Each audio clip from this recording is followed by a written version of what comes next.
que así es.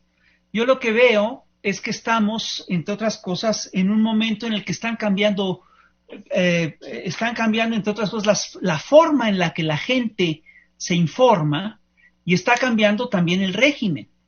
Entonces, es curioso porque esto básicamente lo que hace es una constelación que implica un cambio importante en los aparatos de comunicación en el país, en la forma de informarse de la población.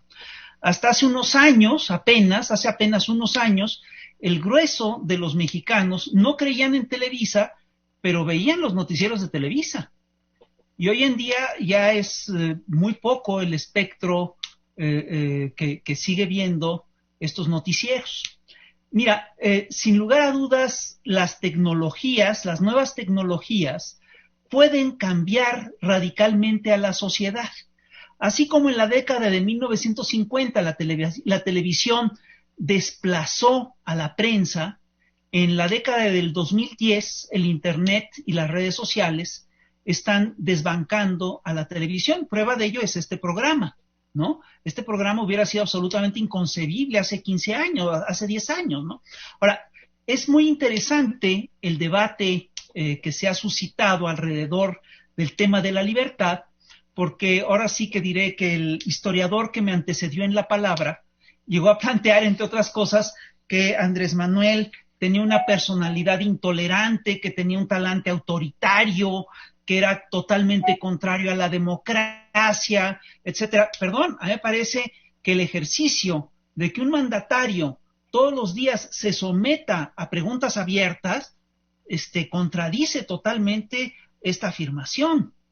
Y me parece además que el sentido profundo del documento de los 650 lo que busca precisamente es que el presidente deje de darles lata, que el presidente no conteste, que el presidente se restrinja y limite lo que quiere decir. Y perdón, pero la libertad de expresión implica que todo el mundo tiene derecho a usarla, inclusive el mandatario, inclusive el presidente, sobre todo cuando es, digamos, una gente que se expone con esta frecuencia al escrutinio público. Ahora, ¿por qué se da esta queja? ¿Por qué se quejan estos grupos de la voz que tiene el mandatario? Yo creo que es por una razón muy sencilla, porque el mandatario lo que ha hecho es que ha abierto sus conferencias mañaneras y con ellas lo que ha hecho es que marca la agenda nacional. Y no hay que olvidar que esta agenda nacional era justamente un monopolio de todos estos grandes consorcios mediáticos que dominaban el espectro televisivo y radiofónico. Yo pienso que quien se está excediendo en materia de libertad de expresión no es el mandatario. Yo creo que imagínate el despropósito que implica que un comunicador se queje de excesos en la libertad de expresión, se queje de que alguien se excede en materia de libertad de expresión. Lo que yo sí creo que violenta la libertad de expresión son los ejercicios de mentiras que de repente han ido proliferando en las redes sociales. Mira, tenemos muy pocos antecedentes de un cambio de régimen y de un cambio, digamos, de modelos de comunicación en nuestro país. Y el único antecedente que tenemos de esto es claramente lo que ocurrió con Madero entre 1911 y 1913. Esa es la única, digamos, el único fragmento de la historia del cual podemos sacar lecciones importantes de este proceso. Y yo lo que veo claramente es que el presidente sí conoce este periodo de la historia. Me preocupa que el historiador que nos antecedió en la palabra no tocó ni siquiera el tema. Es decir, no está, parece ser que no le preocupa cómo vamos los paralelos históricos.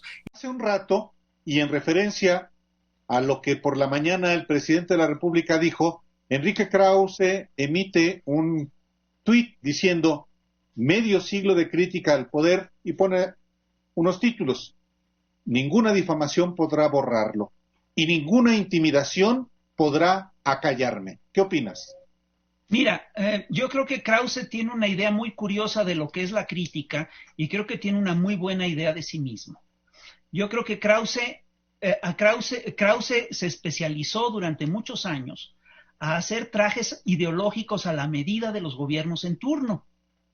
No se te olvide, por ejemplo, lo que hizo con las biografías del poder, que de repente incorpora a Porfirio Díaz a esta cosa de las biografías del poder y con esto, digamos, abre las lógicas del neoporfirismo en México, ¿no? Y esto corresponde claramente con la entrada en vigor del proyecto neoliberal en nuestro país. No se te olvide también que de repente Krause hizo un elogio extraordinario de Gómez Morín con este libro de caudillos culturales de la Revolución Mexicana, etcétera, etcétera, etcétera. Y es muy curioso porque en ese libro habla de Gómez Morín y habla, entre otras cosas, de Vicente Toledano, de Lombardo Toledano. Y lo que es increíble es que no menciona que se pelearon y no menciona que Lombardo acusa a Gómez Morín de ser fascista y, perdón, no menciona en ningún momento los antecedentes fascistas de Gómez Morín, que vaya que los tenía. Entonces, bueno, perdón, yo no le vi tantas críticas al PRI ni al PAN en su momento a Enrique Krause. No, ni a Calderón. Te digo, al PRI, ni al PRI, ni al PAN, a Calderón, ni a Fox. Es decir, perdón, ¿de qué está hablando? Esta lluvia de mentiras que estamos viviendo, que todos los días nos cuentan mentiras, forma parte también de este embate. Y perdón por lo que voy a agregar, esta marcha del Frena sobre Reforma y sobre Avenida Juárez, también, perdón, es un elemento que se suma a los anteriores. Y sobre todo cuando ves que es una marcha, digamos, ahora sí que de bots, porque son puras pinches tiendas de campaña, las abres y no hay nadie. Es decir, es una cosa increíble. ¿Qué amenaza la libertad de expresión hoy en día? Sí la amenazan las campañas de desprestigio tipo Operación Berlín y sí amenazan la libertad de expresión operativos de bots como los que realiza la ultraderecha mexicana y que ha documentado muy bien Julián Macías. No hay que perder de vista que estamos frente a una derecha organizada a nivel internacional.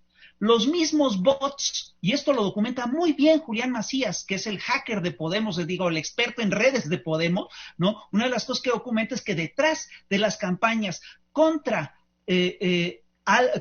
Fernández en Argentina, contra Evo Morales en Bolivia, contra Andrés Manuel López Obrador, contra Podemos en España, están los mismos grupos de la ultraderecha internacional. Está la National Endowment for Democracy, la USAID, está el Atlas Networks. No nos engañemos, ellos son los que amenazan la libertad de nuestro país.